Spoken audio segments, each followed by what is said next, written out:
Take my life and let it be consecrated, Lord, to Thee. When we were married, we had a dream, just like any other couple. We wanted to start our lives together, have a family, build a home, grow old. We could have never imagined the challenges we would face or the detour God would lead us on.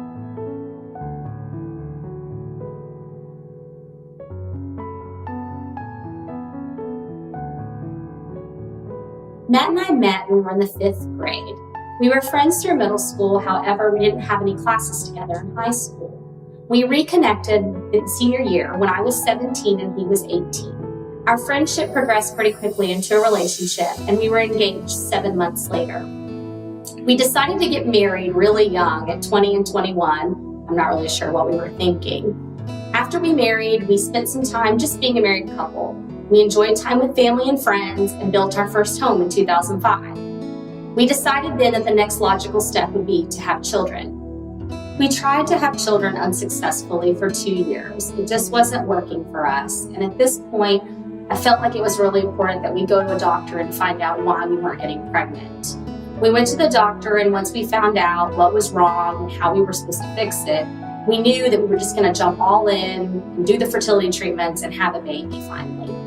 We started the journey with some fertility pills and did those for about 6 months.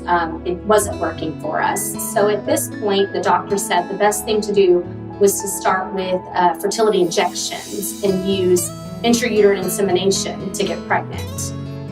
We did this in June of 2006, and the process was grueling and a lot of shots and a lot of pain and a lot of doctor's appointments. But we were so thrilled to find out on July 12th, 2006, that we were finally expecting our first child. I had never been so excited as the day I found out I was pregnant with Alex.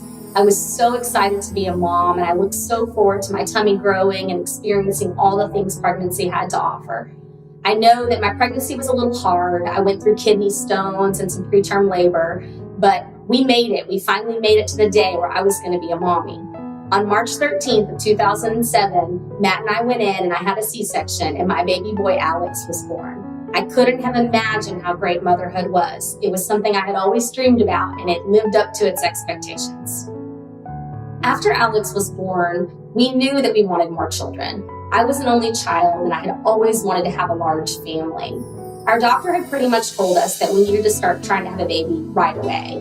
I wasn't really comfortable with that decision because I wanted to give Alex a full year of attention, and I wanted to breastfeed him.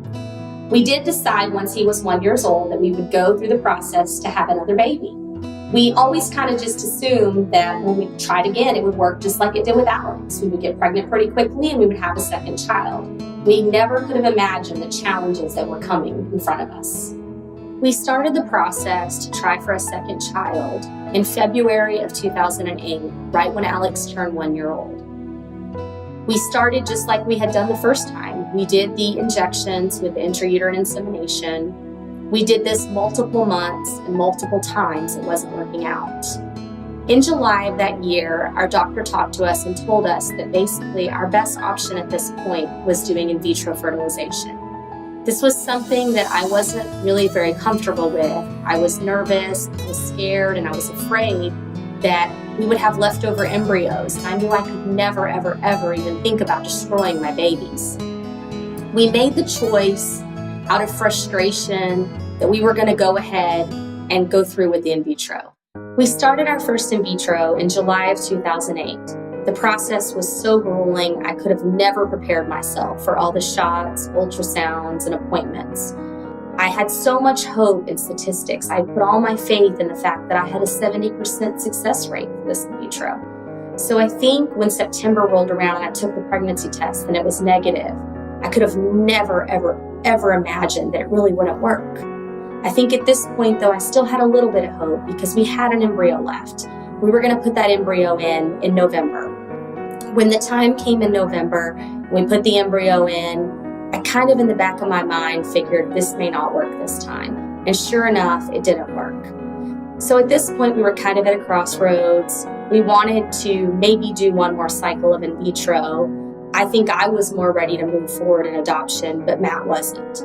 So we decided to go forward with another in vitro in January of 2009. This in vitro pretty much ended before it started. I didn't respond to the drugs, and it was pretty much a nightmare from the get-go. At this point, we were pretty much done with in vitro. I did not want my body going through anything else. I was an emotional wreck. I was frustrated. I was angry. I was sad and crying all the time.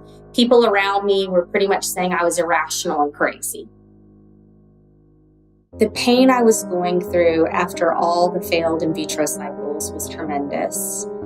I was feeling very broken and down and vulnerable. I was frustrated. I was irrational.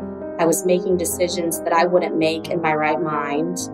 I just felt like I hadn't been blessed like everybody else.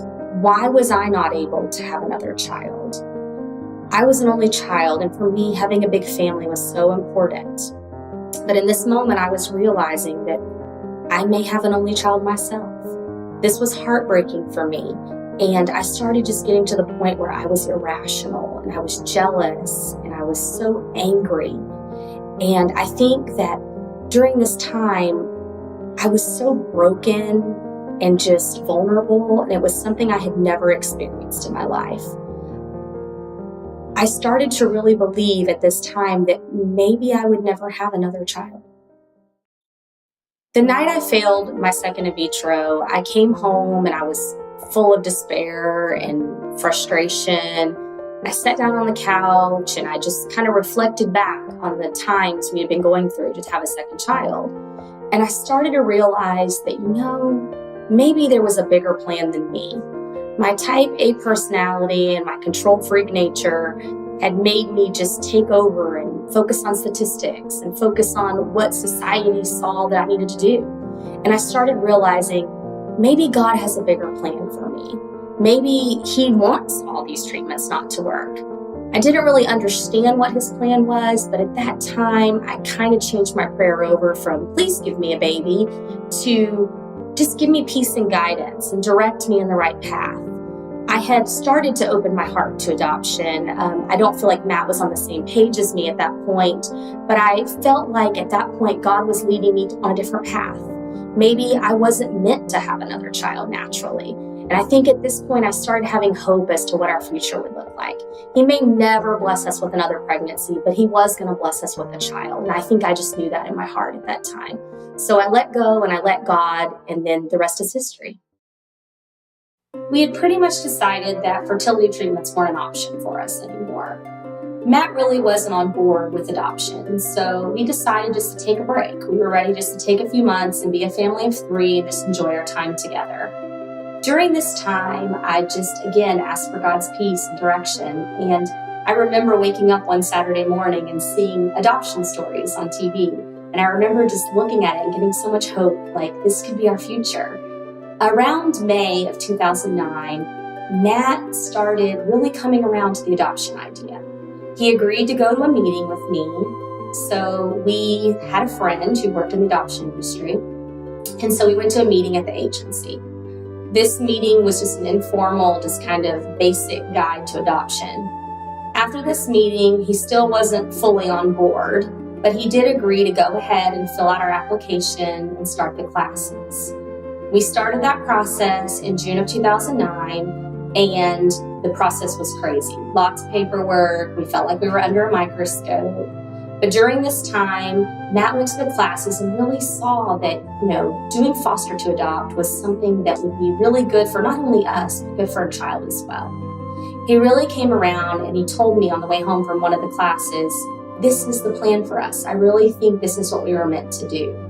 At this point, we kind of went full force into adoption. We got all of our stuff together and got all our paperwork in, and we were finally approved in February of 2010. We were told our wait for adoption could be as long as 2 years.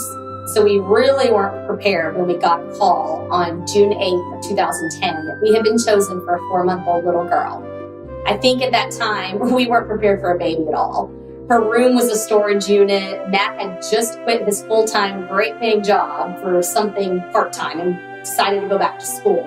I think the timing of it all for us personally was horrible, but God always has a better plan, and his timing was perfect.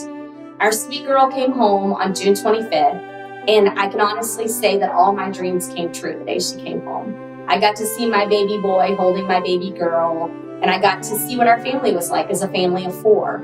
I think I really realized right then that all my dreams had came true. Adopting Abby didn't happen overnight. She came home as our foster child, and we knew that it was going to be a long journey to get us to the actual adoption day. When she came home, we had to have caseworkers come over constantly. We had caseworkers in and out of our house every other week. We had to go to court hearings. We had to still do all the paperwork and the medical paperwork for her.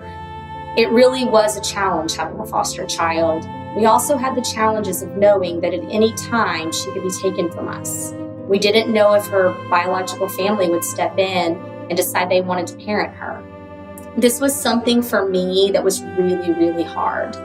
I had trouble attaching and bonding because I was so scared she would be ripped from me after I already fell in love with her. Either way, we chose to push through and just do what was normal. We were going to love on her as if she were our own until the day we finally adopted her. That day came when she was 15 months old.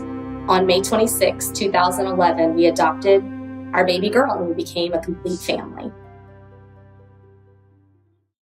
Today, we're just like any other ordinary family. We have the same struggles and chaos everybody else does.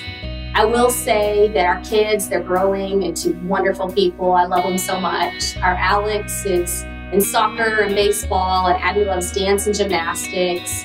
They're both doing great in school, and I just can't imagine my life without these 2 little blessings.